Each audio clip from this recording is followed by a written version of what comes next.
चल ध्यान से सुनो भाई, रेप्लिकेशन के बारे में क्या जानते हो? इससे पहले आपने डीएनए पढ़ लिया,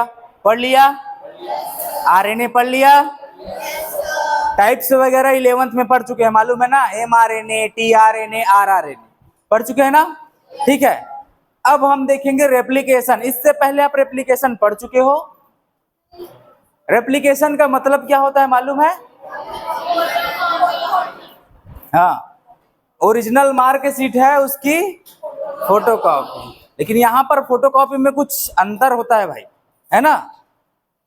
ये कलर प्रिंट है तो वैसे कलर प्रिंट निकले ऐसा नहीं है, कुछ ना कुछ वहां पर क्या रहता है, चेंज रहता है। ठीक है, तो वो हम देखेंगे कि क्या चेंज है। रेप्लिकेशन का मतलब हम आरएनए की बात करते हैं क्या? जनरली हम किसकी बात करते हैं? डीएनए की, है ना? तो रेप्लिकेशन कौन से फेज में होता है, किसी को मालूम है? सही में? यस, एस फेज में। किसमें होता है? एस फेज में। अब एस फेज क्या है, किसको किसको डाउट है ये बताओ। जिसको डाउट है बताना एस फेज, जिसको समझ में नहीं आया वो। अभी मैंने एस फेज बोला, किसको नहीं समझ में आया एस फेज क्या है? सबको क्लियर है एस फेज? क्लियर है ना? हाँ, एस फेज। चलो ठीक है। अब रेप्लिकेशन आपकी एनसीईआरटी के अनुसार से डायग्राम देखिए, क्या बोलती है कि जब डीएनए है ये अपनी कॉपी बनाता है। क्या बनाता है? कॉपी। कॉपी क्यों बना रहा है, सबसे पहला सवाल। ठीक है, अब ये कॉपी बनाया तो क्या ये पेरेंट डीएनए की तरह ही रहता है, जैसा ये है वैसे का वैसा ये रहता है, या फिर कुछ बदलाव होते हैं इसमें, या फिर ये अकेला अकेला पूरा चला जाता है, पेरेंट का पूरा डीएनए साथ में चला जाता है, पेरेंट के पास कुछ नहीं रहता? ऐसा कुछ ना कुछ होता होगा ना यहाँ पर। तो सबसे पहले हम देखेंगे कॉपी क्यों कर रहे हैं। रेप्लिकेशन का मतलब समझ गया, कॉपी करना। किसकी कॉपी करना? डीएनए की। ठीक है, तो अब देखते हैं रेप्लिकेशन आखिर क्यों हो रहा है। क्यों कॉपी चाहिए आपको? जरूरी क्या है? आप कैसे बने हो? माँ बाप से आप बने हो तो कहीं ना कहीं उनकी डीएनए कॉपी हुई होगी, तब आपका निर्माण हुआ है। समझ रहे हैं ना? तो आप इस बात से समझ सकते हो कि डीएनए की कॉपी क्यों हो रही है। ध्यान से सुनना, देखो रेप्लिकेशन।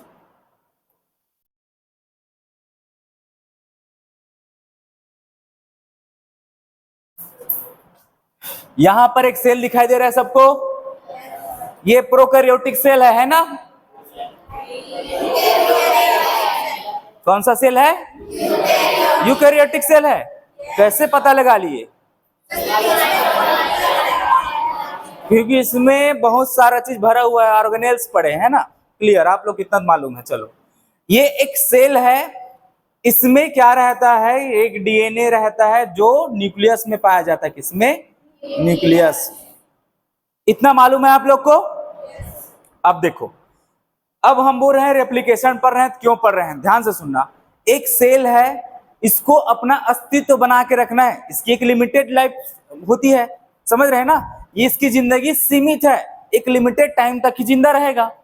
अब इसको अपना ये जो जेनेटिक मटेरियल है या फिर अपना अस्तित्व बनाए रखने के लिए अपनी कॉपी करनी होती है। अपना सेल को क्या करता है? वो डिवाइड करता है। क्या करता है? डिवाइड करता है। तो इसमें जो कैरेक्टर्स हैं वो इसमें भी बने रहे, इसके ये जो पुत्र हुए, पुत्री हुई, जो भी हुए, ठीक है, इसमें इसके जैसे ही कैरेक्टर्स रहे।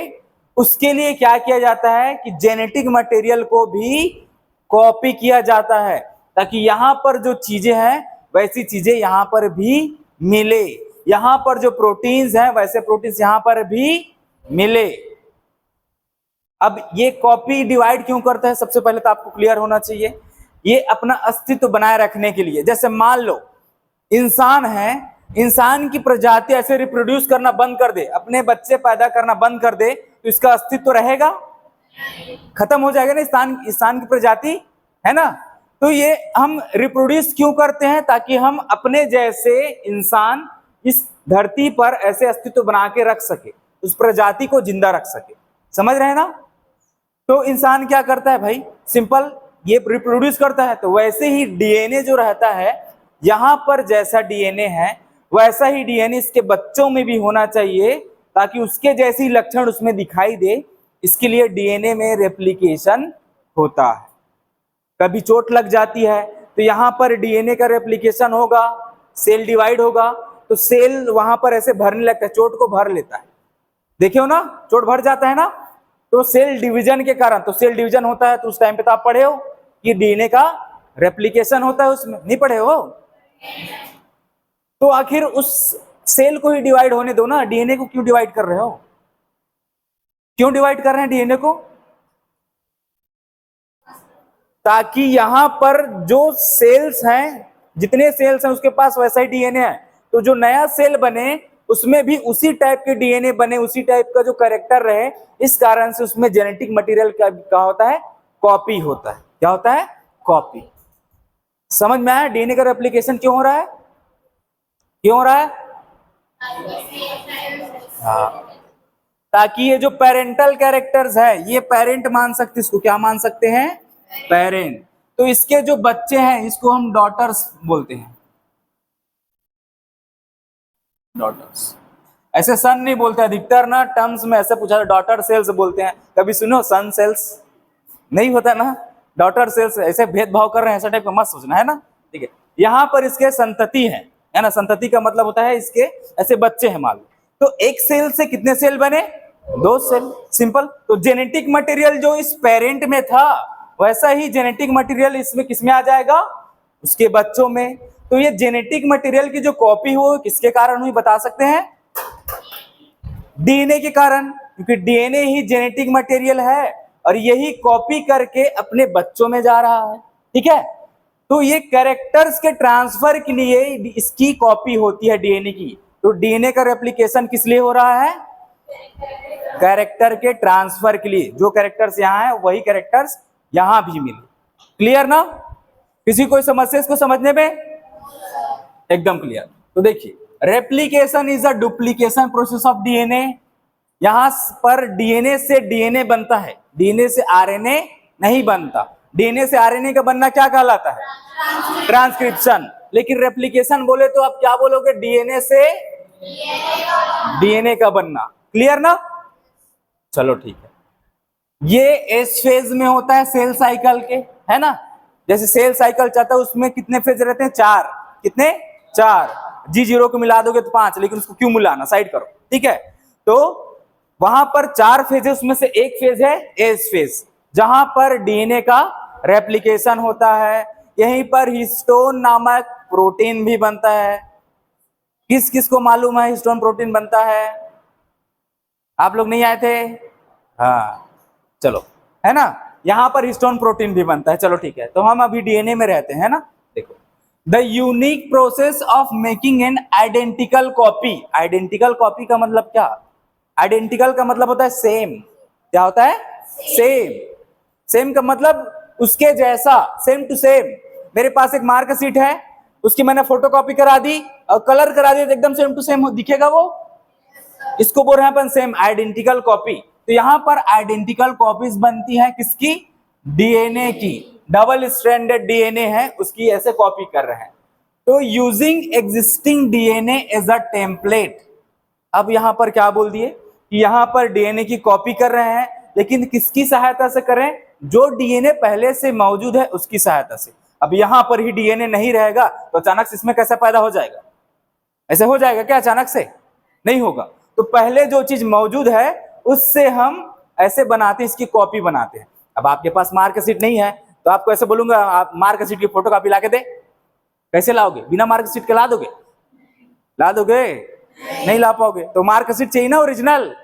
वैसे यहां पर भी एक डीएनए चाहिए, है ना? तब उसकी आप कॉपी करोगे। वही लिखा है यहां पर। तो यहां पर एक टेम्पलेट की तरह काम करता है। टेम्पलेट वर्ड का मतलब होता है कि हम उसकी सहायता से उसकी कॉपी कर रहे हैं, है ना? उसकी हेल्प ले रहे हैं। टेम्पलेट का मतलब उसकी सहायता से ऐसे कॉपी कर रहे हैं, उसका सहारा ले रहे हैं, ऐसा। ठीक है।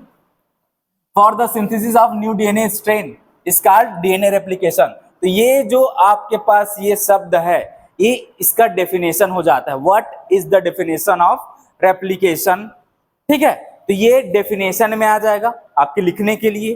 ठीक है, समझने के लिए आपका ये प्रोसेस है, कैसा डीएनए का रेप्लिकेशन हो क्यों रहा है और कैसे हो रहा है। ठीक है, इतना समझ गए? देखो तो कोई डाउट इसमें नहीं ना?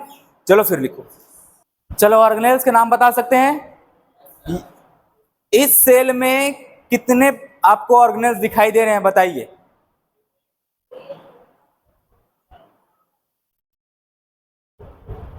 टोटल कितने ऑर्गेनेल्स दिखाई दे रहे हैं? गिन के बताइए, काउंट करके।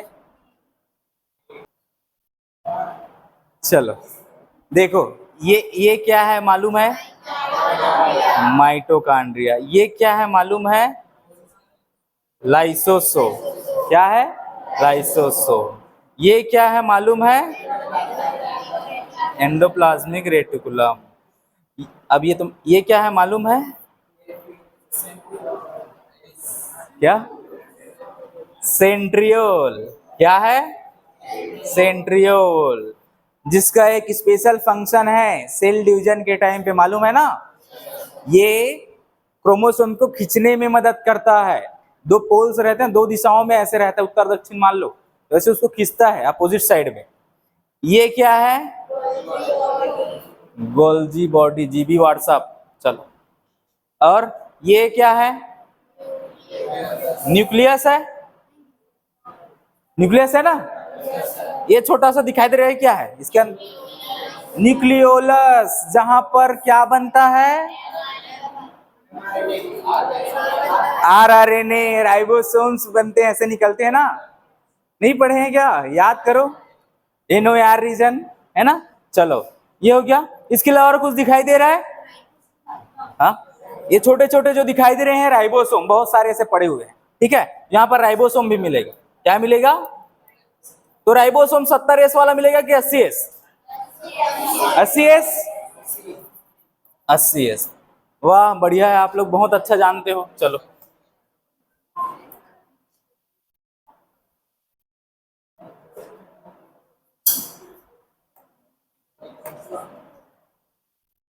इधर चलो ध्यान से सुनना। यहां पर क्या बोल रहे हैं? Scheme of replication given by Watson and Crick. 1953 में वाटसन एंड क्रिक के द्वारा एक थ्योरी दी गई थी, एक संरचना के बारे में उन्होंने बताया था। मालूम है आप लोग को? किसी चीज की संरचना के बारे में तो बताया, इतना तो याद आ रहा है मुझे। कौन सी संरचना? डीएनए की? आरएनए की है क्या? डीएनए है, अच्छा ठीक। तो डीएनए की संरचना बताए थे, और उसके अलावा इन्होंने बताया था कि जो डीएनए है उसका रेप्लिकेशन कैसे होता है, डीएनए की कॉपी कैसे होती है। ठीक है, तो सबसे पहले ये बताया था वाटसन एंड क्रिक, नाम याद रखेंगे। During the process of replication, two strand of DNA separate and act as template. ध्यान से सुनना, यहां पर क्या बोला है कि जब रेप्लिकेशन होता है तो डीएनए के पास जो दो स्ट्रैंड है, देखिए यहां पर है, एक ब्लू कलर में दिखाई दे रहा है, दूसरा रेड कलर में, दो स्ट्रैंड है ना? अब ये दोनों क्या हो जाते हैं? अलग हो जाते हैं, बोल रहे हैं। ब्लू वाला अलग और रेड वाला अलग।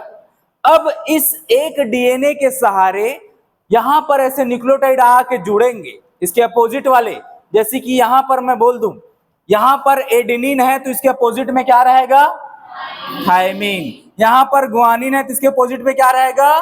साइटोसिन। तो ऐसे ही करके जो न्यूक्लियोटाइड है आपस में से खींचते चले जाते हैं और एक स्ट्रैंड का निर्माण कर लेते हैं। तो मान लो ये नीला वाला यहां पर अलग कर दिए, यहां पर रेड वाला अलग कर दिए, तो यहां पर देखिए दोनों ओरिजिनल रूप में है क्या?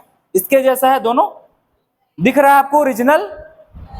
मतलब जैसा ये है वैसा ही आपको दिखाई दे रहा है क्या? ये है पेरेंट डीएनए, पेरेंट स्ट्रैंड, है ना? तो यहां पर पेरेंट का आधा हिस्सा है, एक हिस्सा, यहां पर पेरेंट का आधा हिस्सा, मतलब यहां पर 50-50% है, समझ रहे हैं ना? पेरेंटल स्ट्रैंड क्या है? 50%। यहां 50% क्या है? पेरेंटल।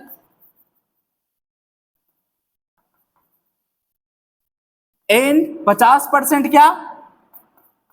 न्यू। नए स्ट्रैंड नहीं है 50%, ये इसको आप बोलोगे 100% है। जब दोनों साथ में है तो। लेकिन जब रेप्लिकेशन होता है तो एक स्ट्रैंड अलग और दूसरा अलग हो गया, ये ब्लू अलग रेड अलग।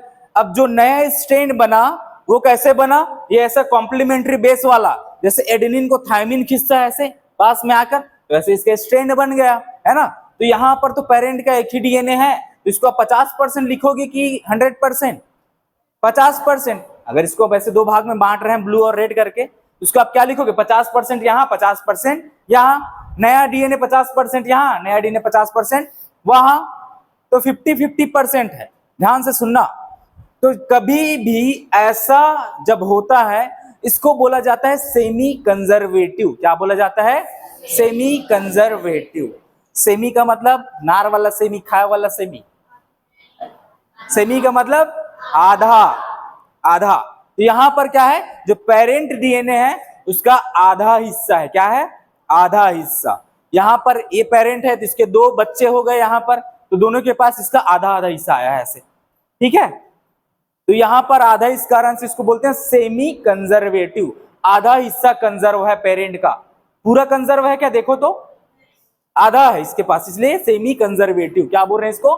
सेमी कंजर्वेटिव रेप्लिकेशन जो हमारे अंदर होता है। अगर मैं इसको कंजर्वेटिव बोल दूं तो कंजर्वेटिव में कैसे बनाओगे आप, ले बताइए। यहां पर एक पेरेंट डीएनए है, ये लो पेरेंट डीएनए है, और इसको आपको बनाना है कंजर्वेटिव। कैसे बनाओगे कंजर्वेटिव? चलो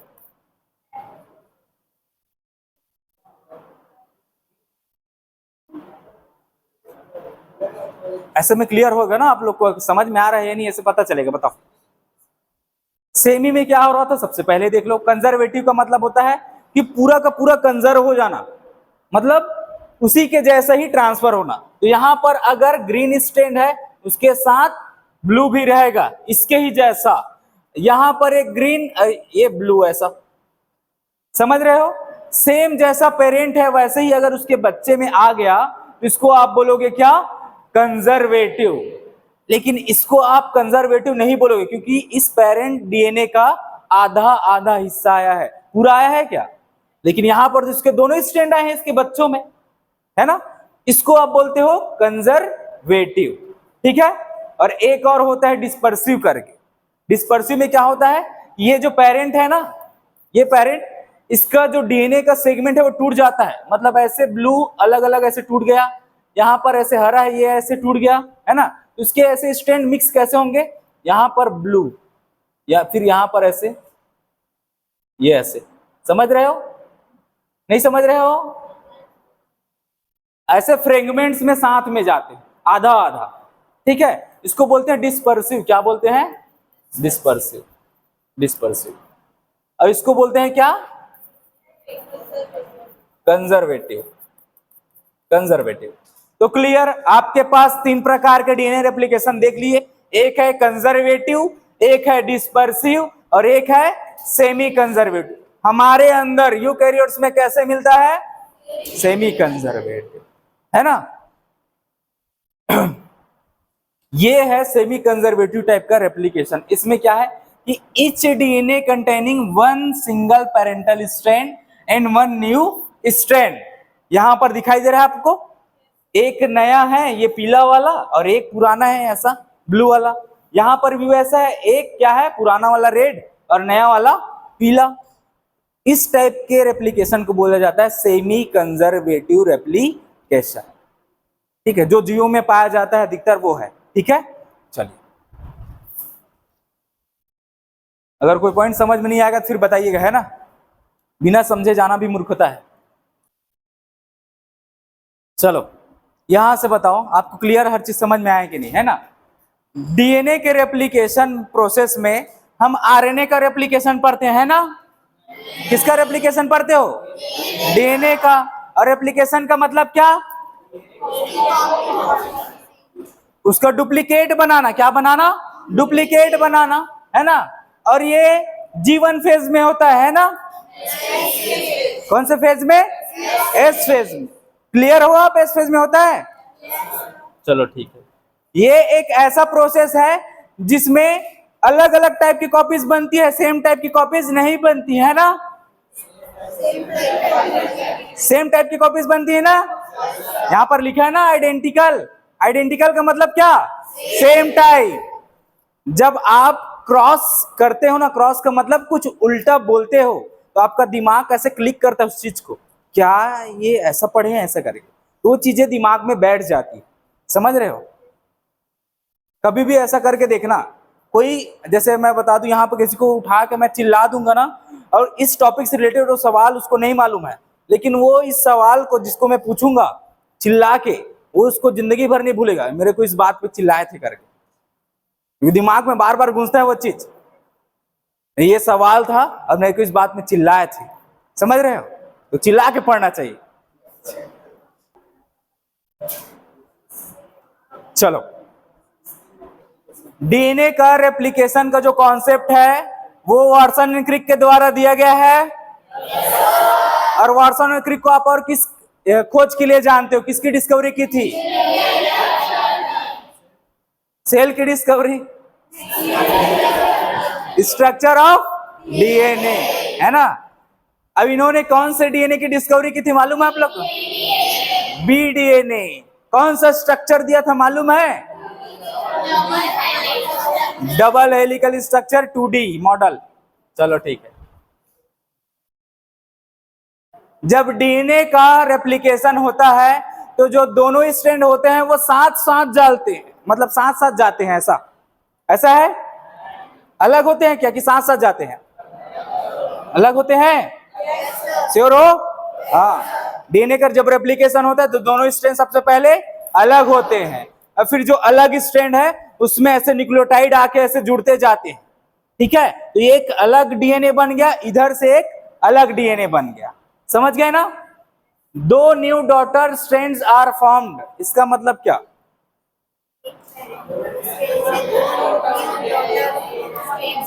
मतलब दो नए डीएनए बनेंगे, जाहिर सी बात है, कॉपी करोगे तो, है ना। चलो ठीक है। सेमी कंजर्वेटिव रेप्लिकेशन समझ गए?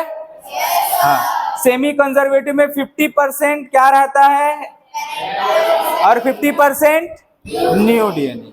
अब आप एक बात बताइए, इसको हम हाइब्रिड बोल सकते हैं? हाइब्रिड का मतलब होता है मिक्स। क्या होता है? मिक्स। इसको अपन लोग हाइब्रिड बोल सकते हैं? बताइए आप लोग, कितने लोग बोल रहे हो कि हो ये हाइब्रिड है करके? कौन कौन बोल रहा है बताइए। हाइब्रिड का मतलब होता है क्या? सबसे पहले बता देते हैं, हाइब्रिड का मतलब होता है मिक्स, मिलावट वाला चीज, है ना। क्या हो गया डमरू? है क्या हो गया भाई? कोई समस्या? कैसे कैसे कर रहा है रे? चलो, इसको हाइब्रिड बोल सकते हैं, पहले ये बताओ, उसके बाद आगे बढ़ते हैं। बोल सकते हो? ये मिलावट है। किसका मिलावट है? नए और पुराने का मिलावट। किसका मिलावट? नए और पुराने का। तो इसको आप हाइब्रिड बोल सकते हो। बहुत बढ़िया प्रदूषण। चलो भाई, आप ध्यान दो। अब ना सवाल उठ रहा है। क्या सवाल? कि आप कैसे बोल दिए कि डीएनए का रेप्लिकेशन सेमी कंजर्वेटिव है, मतलब 50% पेरेंट का और 50% नया। ये आपने कैसे बोल दिया? प्रूफ करके दिखाओ, क्योंकि बायोलॉजी प्रूफ मांगती है। सबूत है आपके पास? सबूत है तो बात करो, है ना। तो यहां पर वही प्रूफ दिया गया था, एक्सपेरिमेंटल प्रूफ। तो यहां पर दो प्रूफ दिए गए थे। एक है मेसेल्सन एंड स्टाल का एक्सपेरिमेंट, साइंटिस्ट का नाम है ना। एक है मेसेल्सन, दूसरा स्टाल। इन दोनों ने मिलकर एक एक्सपेरिमेंट दिया, ठीक है। और नाम भी वैसे ही रखा जैसे हार्सी चेस ने रखा था ना अपने नाम के अनुसार से, वैसे इसको हम बोलते हैं मेसेल्सन और स्टाल का एक्सपेरिमेंट। और दूसरा एक्सपेरिमेंट है टेलर एट आल। एट आल का मतलब उसके, हाँ, उसके साथ में काम करने वाले लोग, ठीक है। तो यहां पर दो एक्सपेरिमेंट हैं। किससे रिलेटेड है? डीएनए के रेप्लिकेशन से। और किस टाइप का कंजर्वेशन है ये? सेमी कंजर्वेटिव मोड, है ना। तो यहां पर देखिए, मेसेल्सन स्टाल ने ई कोलाई पर एक्सपेरिमेंट किया। किस पर? E coli. ई कोलाई एक यूकैरियोटिक सेल है कि प्रोकैरियोटिक? क्या है? प्रोकैरियोटिक। अब इसको लिखवाना क्यों जरूरी है? ध्यान से सुनना। ये दोनों साइंटिस्ट का नाम दे दिया अलग से। अब मान लो दोनों में से किसने प्रोकैरियोटिक सेल पर काम किया करके। वहां पर तो एक प्लांट दिखाई दे रहा है आप लोग को। प्लांट एक प्रोकैरियोटिक है? वो क्या है? यूकैरियोटिक। तो आपको इस साइंटिस्ट के नाम पे ध्यान में रखना है कि कौन सा प्रोकैरियोटिक से संबंधित है और कौन सा यूकैरियोटिक से। ये एक प्लांट है। क्या कैसा दिख रहा है? इमली जैसा?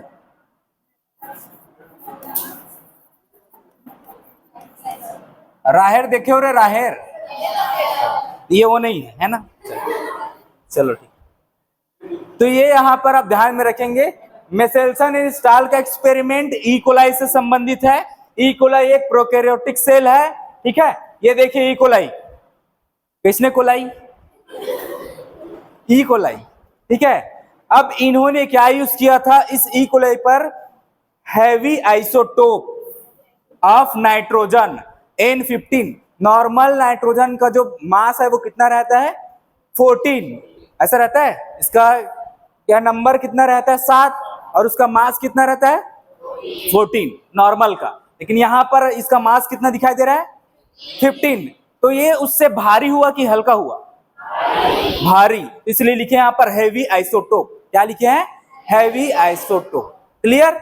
यहां पर इन्होंने हैवी आइसोटोप यूज किया। ध्यान में रखेंगे ये बात क्यों बता रहे हैं, क्योंकि यहां पर इन्होंने रेडियो एक्टिव आइसोटोप यूज किया था। यहां पर है heavy isotope. Radio active light वगैरह से कोई लेना देना नहीं।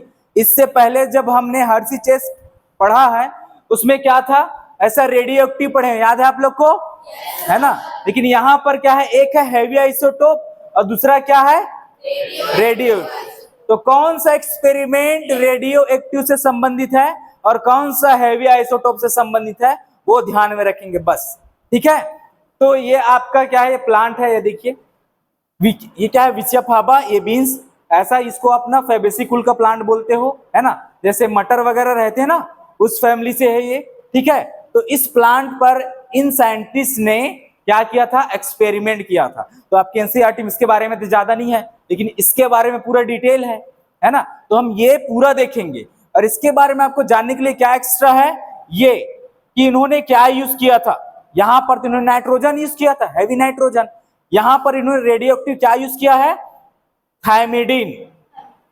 क्या यूज किया है?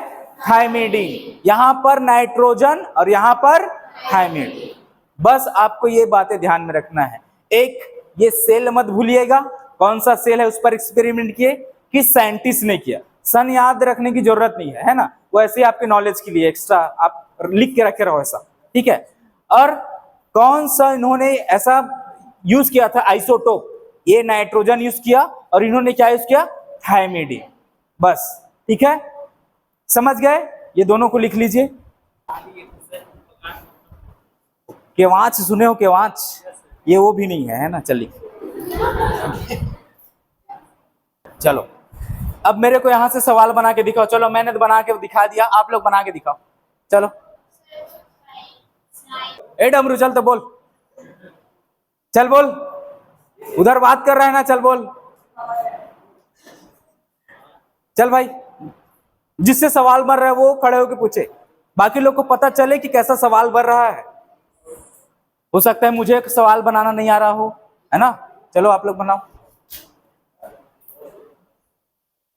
हाँ बोल बोल। हाँ क्वेश्चन बना।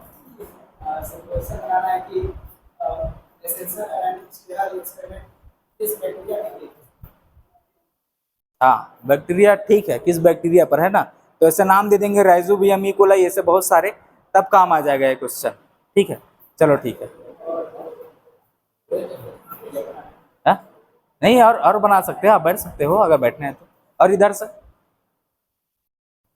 मेसेल्सन और स्टाल ने एकदम ना अरेंज करके रखा। कैसे इन्होंने बताया एकदम स्पष्ट रूप से।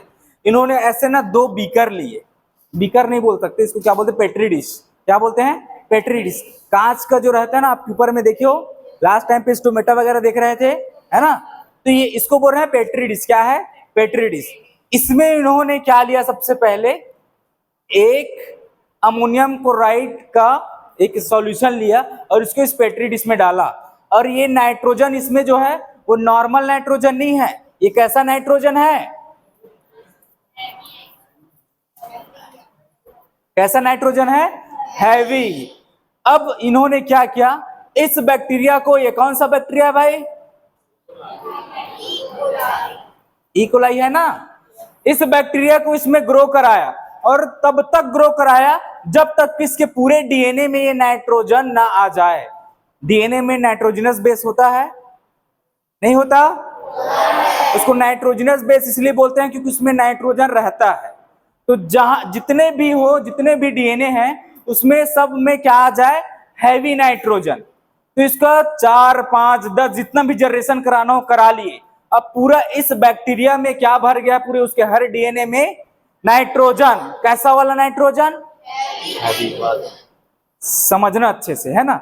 इसको आप कल्चर कर रहे हो, उगा रहे हो बैक्टीरिया को। उगाने का मतलब उसको ऐसे बोलते हैं आर्टिफिशियली उसको ग्रो कराना, ठीक है। अब इसके डीएनए में टोटल कैसे डीएनए है इसका? हैवी नाइट्रोजन वाला। ध्यान से सुनो।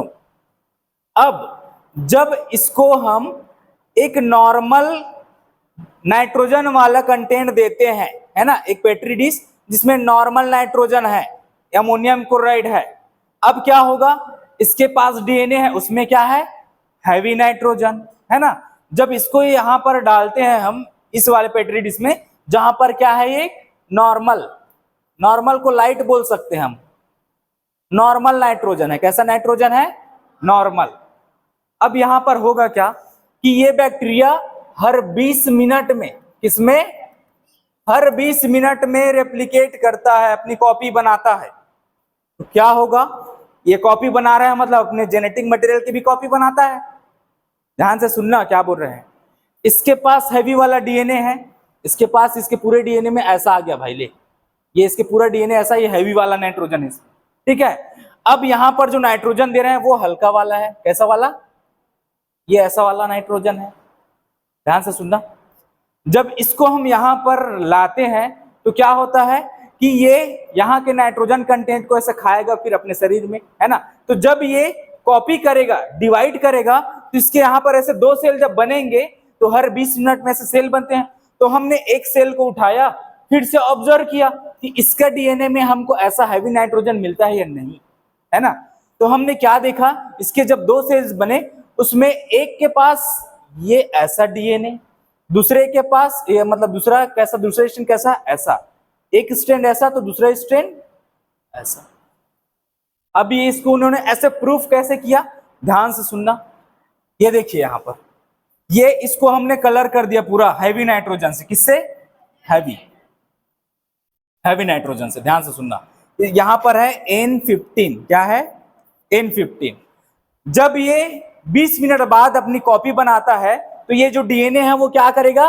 रेप्लिकेशन करेगा। तो इसका जो नया स्ट्रैंड जो बनता है वो कैसे बनता है? देखिए यहां पर एक नया स्ट्रैंड और एक पेरेंटल स्ट्रैंड। इसको आप हाइब्रिड डीएनए बोल सकते हो। ऐसे बना कि नहीं? देखिए तो अब इस चीज को प्रूफ कैसे किया उन्होंने कि यहां पर ऐसे हो रहा है करके। ध्यान से सुनना। इस हैवी को सबसे पहले ना एक ट्यूब में डाले जिसको बोलते हैं सेंट्रीफ्यूज। क्या बोलते हैं? सेंट्रीफ्यूज किया, सीजियम क्लोराइड सेंट्रीफ्यूज वाला। अब ध्यान से सुनना। इसमें क्या होता है कि जब इसको हम सेंट्रीफ्यूज करते हैं, ऐसे घुमाते हैं, सेंट्रीफ्यूज करना मतलब ऐसे रोटेट करना, घुमाना, तो होता क्या है, जो हैवी पार्टिकल्स हैं वो नीचे आ जाता है ना। लेकिन यहां पर सीजियम क्लोराइड वाले में, किसमें? सीजियम क्लोराइड का जो रहता है ये सेंट्रीफ्यूज, उसमें एक बैंड दिखाई देता है। मतलब जो हैवी नाइट्रोजन है इसको जब यहां पर घुमा के डाले तो हमको बैंड यहां दिखाई दिया। कहां दिखाई दे रहा है? यहां पर सबसे नीचे। ध्यान से सुनना। हैवी को इसमें डाले, घुमाए, तो हैवी चीजें यहां नीचे सेटल हो गई, तो हमको एक डार्क बैंड दिखाई दिया। तो हमको यहां दिखाई दे रहा है बैंड के सबसे नीचे, नीचे हैवी वाला यहां दिखाई दे। अब ध्यान से सुनो। अब हमने डीएनए का रेप्लिकेशन कराया तो 2 बैक्टीरिया हो गए। दोनों बैक्टीरिया से जब हमने डीएनए निकाला तो फिर उसको फिर से सेंट्रीफ्यूज कराए ना। तो आपके पास यहां पर जो बैंड मिला वो हमको थोड़ा सा इधर सरक के मिला, इधर एकदम नीचे नहीं मिला, थोड़ा सा ऊपर मिला। इसका सबसे नीचे इधर, इसका थोड़ा सा सरक के। तो उन्होंने क्या बोला कि अगर इसमें ये हैवी वाला रहता तो बैंड यहां आना चाहिए था। समझ रहे हैं ना? अगर इसमें भी ऐसा हैवी रहता तो बैंड यहां आता, लेकिन यहाँ पर बैंड थोड़ा सा सरक के इधर आ रहा है, मतलब कहीं ना कहीं यहाँ पर मिलावट हुई है। अब इन्होंने क्या किया कि इसको छोड़ो, यहाँ पर हम प्रूफ नहीं कर पा रहे हैं, तो एक और जनरेशन देख लेते हैं, एक और जनरेशन देख लेते हैं ना। तो यहाँ पर इसकी फिर से उन्होंने क्या किया, फिर से कॉपी कराई, यहाँ पर इस हाइब्रिड डीएनए की कॉपी कराई, तो क्या होगा ध्यान से देखना, हरा और लाल डीएनए अलग अलग हो जाएगा, है ना। तो जो एक हरा डीएनए इधर आया तो उसके ऊपर में एक ऐसा नाइट्रोजन वाला, यहाँ पर एक नॉर्मल नाइट्रोजन वाला, है ना। तो यहाँ पर इसके 4 कॉपीज बन गई। कितनी कॉपीज बन गई? 4। अब कैसे बने आप लोग को थोड़ा डाउट जा रहा होगा। देखो ये हरा वाला एक स्टैंड अलग कर देते हैं इसी का, लाल वाला यहाँ पर कहाँ है भाई, लाल, ये लाल वाला स्टैंड यहाँ पर हमने अलग कर दिया, तो इसके दोनों के ऐसे अलग कर दिए, ये लाल और यहाँ पर ये हरा। ध्यान से सुनो, अब जो नया स्टैंड बनेगा तो यहाँ पर ध्यान से सुनना, ये है N15 वाला, तो यहाँ पर ये कैसा है, N15 है ना। ये लाल वाला कैसा है, N15, और जो हरा वाला है उसको नॉर्मल रखे हैं N14। देखिए यहाँ पर उसको कल्चर करा रहे हैं नॉर्मल डीएनए वाले में, तो ये हरा वाला है क्या, N14। अब देखो ये चारों स्टैंड अलग हो गए, चारों स्टैंड, यहाँ के चारों स्टैंड अलग कर दिए। ध्यान से सुनो, ऐसा हाइब्रिड है, सब स्टैंड को अलग अलग करोगे 2 रेड और 2 ग्रीन मिलेगा कि नहीं मिलेगा। तो यहाँ पर 2 आपके पास हैवी हैं और 2 नॉर्मल है, N14 है कि नहीं। सबसे पहले बताइए, आप इसको ग्रो करा रहे हो इसी नॉर्मल वाले में, तो अब जो न्यूक्लियोटाइड बनेगा तो नॉर्मल वाला ही आके जुड़ेगा। क्या जुड़ेगा, नॉर्मल वाला। ध्यान से सुनना, नॉर्मल वाला कैसे जुड़ेगा, यहां से फिर एक डीएनए बना, ये नॉर्मल वाला, इसके पास भी N14 है, यहां पर जुड़ा, ये क्या जुड़ा, इसके पास भी N14 है, इसके पास भी N14 आके जुड़ेगा, समझ रहे हो। लेकिन ये हाइब्रिड है, इसके पास भी N14 वाला आके जुड़ा, लेकिन ये हाइब्रिड है। तो वही चीज यहां पर दिखाई दे रही है कि नहीं आपको, देखिए एक हरा एक हरा, यहां पर हाइब्रिड दिख रहा है ना। समझ में आ रहा है कि नहीं, नहीं आ रहा। ध्यान से सुनना, यहां पर डाउट निकला ये बैंड यहां कैसे आया करके, तो इन्होंने यहां पर भी ऐसे करा लिया। अब देखो ये जो हाइब्रिड है वो यहां पर बैंड दे रहा था, ध्यान से सुनना, क्योंकि इसके पास क्या है, हैवी नाइट्रोजन है। क्या है, हैवी नाइट्रोजन, एक हल्का भी है और एक भारी वाला भी है, तो यहां पर बैंड दे रहा था। अब यहां पर तो आपको 2 प्योर दिखाई दिए अलग, यहां पर 2 हरे और 2 लाल, ऐसा हाइब्रिड दिखा। तो जो हाइब्रिड वाला का N15 है, N15 यहां दिखाई दिया, और इसके पास क्या है, N14, तो ये हल्का है, तो ये नीचे का बजाय थोड़ा सा इधर आएगा इसका बैंड, तो ये यहां पर क्या दिखा, N14। तो यहां पर आपको 2 बैंड दिखाई दिए, यहां पर कितने दिखाई दे रहे हैं, 1। क्यों 1 दिखाई दे रहे हैं मालूम, यहां पर 2 है लेकिन आपको 1 बैंड क्यों दिखाई दे रहा है, क्योंकि दोनों कैसा है, सेम है, हाइब्रिड है। लेकिन यहां पर चारों सेम है, अलग अलग है ना, एक के पास हल्का है और एक के पास भारी, तो जो भारी ऐसा हाइब्रिड वाला है वो तो वहीं पर आ रहा है, लेकिन एक बैंड और दिखा हल्का वाला जो इससे पहले दिखा। नहीं समझ में आया, नहीं समझ में आया, सही से बताओ। सिंपल यहां पर बैंड से पता चल रहा है, किससे, बैंड से। देखो इस परख नली को हम ऐसा किया, हाँ इसलिए आपको डाउट लग रहा होगा। देखो इसको ऐसा करो, अब मैं बोल रहा हूं कि इसको जब घुमाते तो हैवी चीजें नीचे आ जाती, क्या कहां जाती है, नीचे। अब जहां पर वो रहती है वहां पर बैंड बन जाता है, बैंड बज नहीं जाता, बैंड बन जाता है, ठीक है। देखो अब क्या है, जब हमने हैवी को डाला, ध्यान से सुनना, तो हमको हैवी वाला सबसे नीचे यहां पर मिला, कहां मिला, सबसे नीचे, इसका बैंड यहां पर मिला, N15। ध्यान से सुनना, लेकिन जब इसका रेप्लिकेशन हुआ तो इसके पास एक N14 भी है और एक N15 भी है, मतलब इसके साथ भारी भी है और हल्का भी है। यहां पर तो दोनों भारी था, तो ये पूरा नीचे ज्यादा हैवी हो गया, ये थोड़ा सा कम हैवी नहीं होगा, होगा ना। तो इसका बैंड हमको इससे थोड़ा सा ऊपर यहां पर मिलता है, कहां रे बाबू, यहां पर मिला थोड़ा सा, ये इससे तो हल्का है इस कारण से।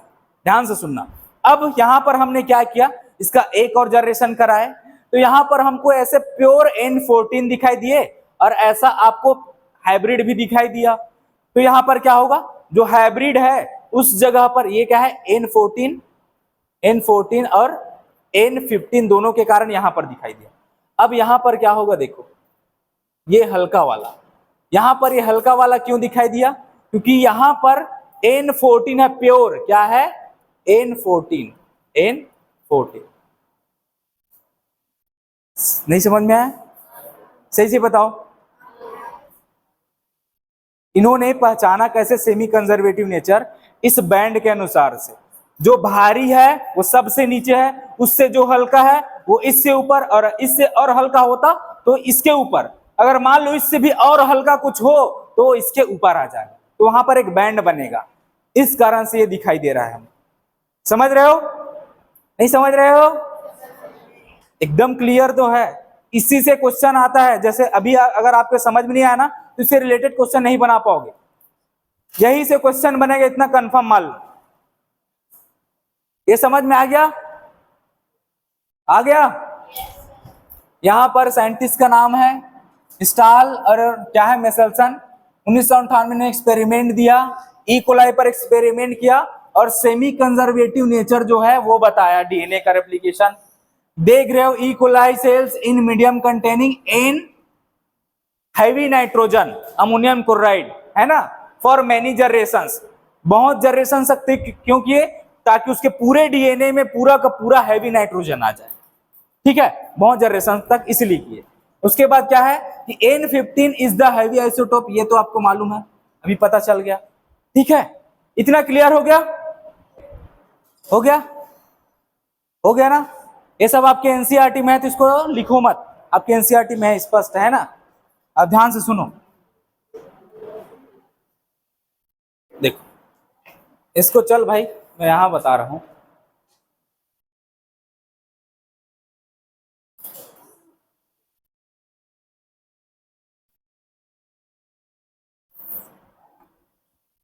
देखो ध्यान से सुनना, यहां पर हम एक बैक्टीरिया ले रहे हैं, एक बैक्टीरिया है यहां पर, इसको हमने ग्रो कराया एक ऐसी जगह पर जहां पर है N15 हैवी नाइट्रोजन। ध्यान से सुनना, क्या है हैवी नाइट्रोजन, इसको यहां पर ग्रो करा रहे हैं। अब एक चीज और लेते हैं यहां पर, दूसरा एक पेट्री डिश, यहां पर हम ग्रो करा रहे हैं बैक्टीरिया, सेम वही बैक्टीरिया है, लेकिन यहां पर क्या है N14। ध्यान से सुनना, अगर इस बैक्टीरिया को हम यहां ग्रो कराते हैं तो इसके सारे डीएनए के जितने भी जगह नाइट्रोजन है वहां पर N15 आ जाएगा, क्या आ जाएगा N15। अगर इसको ग्रो कराते हैं यहां पर तो उसके सारे जितने भी जगह नाइट्रोजन वहां पर क्या आ जाएगा N14। ध्यान से सुनो, अब हमने क्या किया, इस बैक्टीरिया को यहां से हटा दिया, निकाल दिया, इसको साइड कर दिया। अब हमारे पास केवल एक N14 वाला एक ऐसा मटेरियल है जिसमें कुछ नहीं है, पूरा खाली है, लेकिन ये किससे भरा है, केवल नाइट्रोजन से, किससे, नाइट्रोजन से। ध्यान से सुनना, यहां पर एक बैक्टीरिया हमने ग्रो कराया, इसके पूरे डीएनए में क्या है N15। ध्यान से सुनना, डीएनए डबल स्टैंडर्ड रहता है, ऐसा रहता है कि नहीं। अब नाइट्रोजन है तो दोनों स्टैंड में नाइट्रोजन है, नाइट्रोजनस बेस दोनों में पाए जाते हैं, तो इसको मैं लिख रहा हूं N15, इसको मैं लिख रहा हूं N15। ध्यान से सुनो, जब रेप्लिकेशन होगा तो एक दोनों स्ट्रैंड अलग हो जाते हैं, ऐसा पढ़े हो, तो एक स्ट्रैंड अलग हो गया यहां, दूसरा स्ट्रैंड यहां, ये कैसा है N15 और ये कैसा है N15। ध्यान से सुनना, ऐसा होता है। अब हमने क्या किया कि हमने इस बैक्टीरिया को जिसके पास N15 है उसको उठा के हमने यहां पर पटक दिया सबसे पहले N14 वाले में। फिर क्या होता है, ये अपना खाना जितना खाना है वो खा लिया, 20 मिनट के बाद इसमें रेप्लिकेशन होता है, कितने मिनट में, 20 मिनट में। अब 20 मिनट में रेप्लिकेशन हो रहा है, मतलब इसकी हमको डीएनए की 2 कॉपी मिलेगी, यहां पर मिलेगी ना। ध्यान से सुनो, 20 मिनट में, 20 मिनट बाद हमने इसको यहां पर डाल दिया था पहले से, है ना। अब देखो N15 अलग हो गया, लेकिन इसमें क्या है N14, तो इसके पास जो नया स्ट्रैंड बनेगा वो कैसे बनेगा N14, हाँ ये ऐसा बन रहा है, इसके पास है N14, इसके पास कैसा है N14। अब यहां से फिर से अगर इसकी कॉपी करते हैं तो अगले जनरेशन में क्या बनेगा, चलो देख के बताओ। ये दोनों स्टैंड, इसको फिर से अलग करोगे तो यहां पर क्या अलग हो गया, N15, N14 अलग कर लो, N14, सेम वैसा यहां पर भी N15, N14। अब रेप्लिकेशन होता है तो एक स्टैंड यहां बनेगा, तो अभी आप इसको किस में रखे हुए हो, N14 वाले में, तो इसका जो नया स्टैंड बनेगा वो कैसा बनेगा, N14 वाला। तो यहां पर भी एक स्टैंड बना लो N14, यहां एक स्टैंड बना लो N14, यहां स्टैंड N14, यहां N14। अब ध्यान से सुनो, यहां पर अगर मैं इसका बैंड निकालता हूं इस सीजियम क्लोराइड वाले में, तो ध्यान से सुनना, जो हैवी रहता है ना, जो भारी रहता है वो सबसे नीचे आता है। तो चलो यहां पर एक ऐसा ट्यूब बना दिए। अब हम ये बोल रहे हैं कि जो हैवी चीजें हैं वो नीचे आ जाएंगी। ध्यान से सुनना, तो इसके पास दो स्टैंड है, दोनों स्टैंड में हैवी नाइट्रोजन है, तो ये दोनों नाइट्रोजन हमको यहां पर बैंड दे रहे हैं, कहां पर, इस जगह पर। ध्यान से सुनना, ये है N15, दोनों के दोनों। ऐसा तो नहीं है कि ये दोनों अलग हैं तो आपको अलग जगह देंगे, दोनों के दोनों भारी हैं तो एक जगह पर आपको बैंड मिल रहा है। ध्यान से सुनो, अब यहां पर इसी चीज को हम यहां दोहराते हैं, तो इसके पास क्या है, एक N14 है और एक N15, मतलब एक भारी भी है और एक हल्का। जैसे बताऊं, यहां पर इसको अब 30 किलो मान लो, 15 15 30, ये है 30 किलो चीज, ये भारी है तो यहां आ गई। यहां पर 15 और 14 कितने हो गए, 29, तो यहीं पर आएगा कि इससे ऊपर आएगा, हल्का है तो थोड़ा ऊपर आएगा ना, तो इसको यहां पर ये ऐसा लिख लो भाई, ये हल्का यहां पर आ गया। ध्यान से सुनो, यहां पर हम निकालते हैं तो यहां पर ध्यान से सुनना, यहां पर आपको एक टाइप के दिखाई दे रहे हैं, यहां पर तो आपको एक टाइप का दिखाई दे रहा है, दोनों के दोनों हाइब्रिड है ना, एक टाइप का है। यहां पर आपको एक टाइप के डीएनए दिखाई दे रहे हैं क्या? अगर इसको यहां इस ट्यूब में डालेंगे तो कैसा टाइप का आपको ना बैंड दिखाई देगा, चलो बताओ।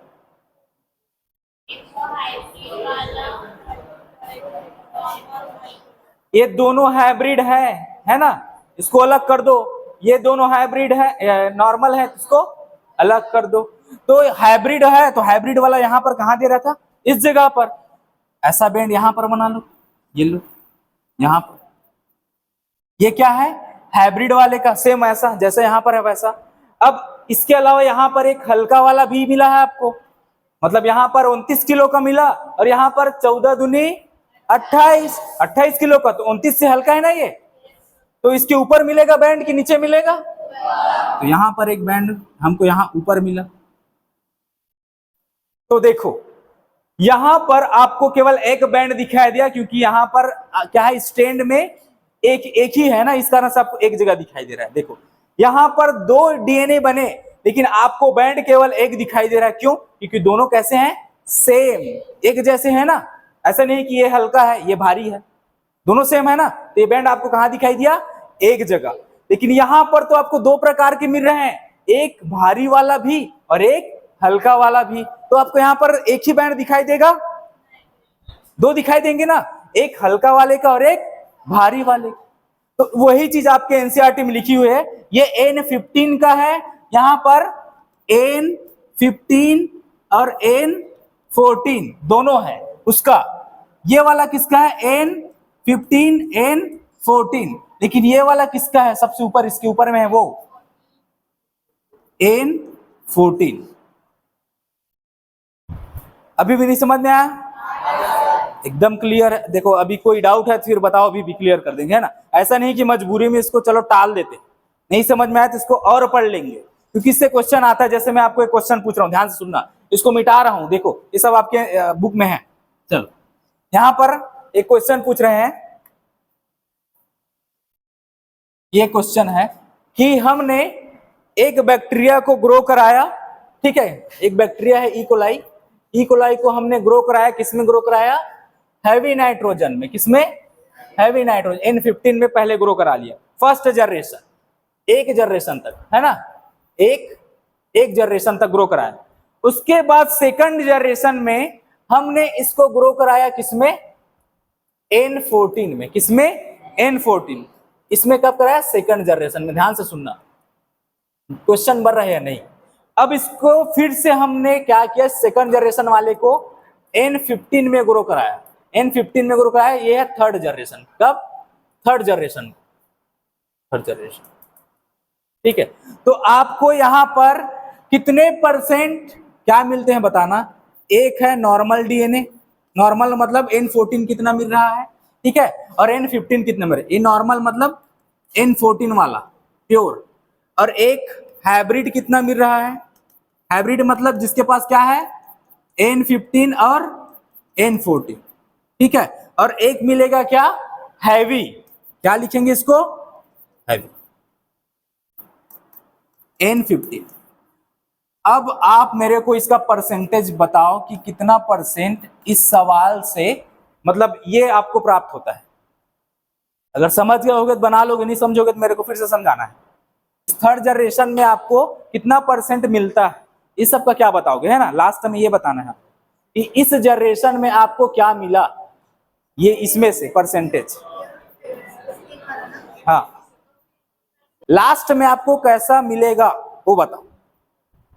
कि हमने सबसे पहले ई कोलाई को ग्रो कराया, किसमें ग्रो कराया, N15 में। तो आपके पास यहां पर ऐसे N15 के क्या है, दो स्ट्रेन है, रेड कलर N15 है, ऐसा यहां पर लिख लेते हैं, ऐसे हम कंफ्यूज नहीं होंगे।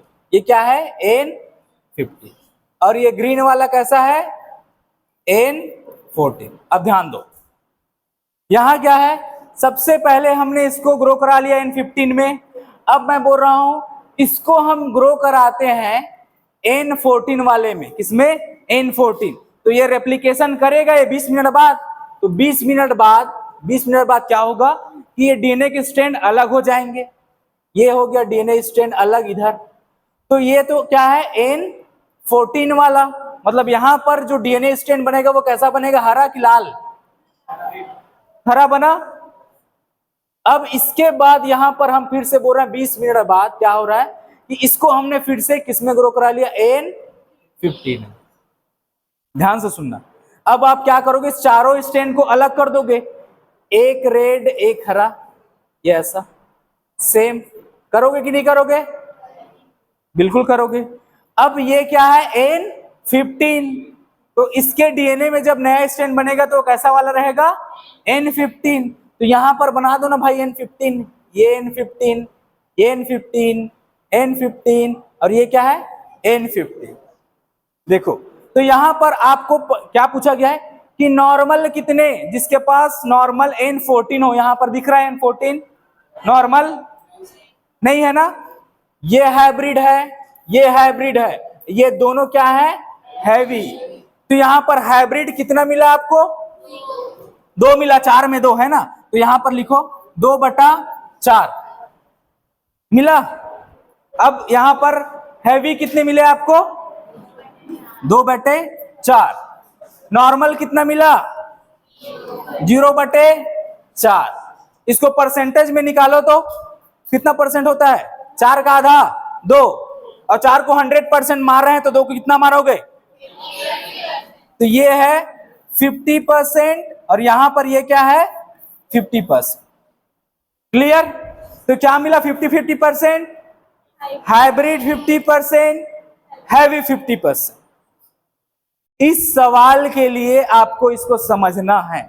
सेम ऐसा ही देगा आपको कि पहले ई कोलाई को इसमें ग्रो कराए, उसके बाद फिर से इसमें पटक दिए। हो सकता है अभी आपने 3 जनरेशन बस देखा है, उसमें 5 जनरेशन तक निकाल के बताओ करके बोल देगा। तो 5 जनरेशन मतलब इसके बाद आपने फिर से इसको N15 में ग्रो कराया, उसके बाद फिर से N15, तब निकाल के बताओ कितना है परसेंटेज, ये ऐसा वाला।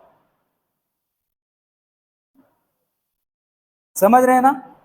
आपको ये चीज अगर आ गई होगी तो आप इसको बना लोगे, थोड़ा सा टाइम लगेगा लेकिन बना लोगे, ठीक है। क्लियर ना। बाकी चीजें फिर बाद में देखते हैं, ठीक है।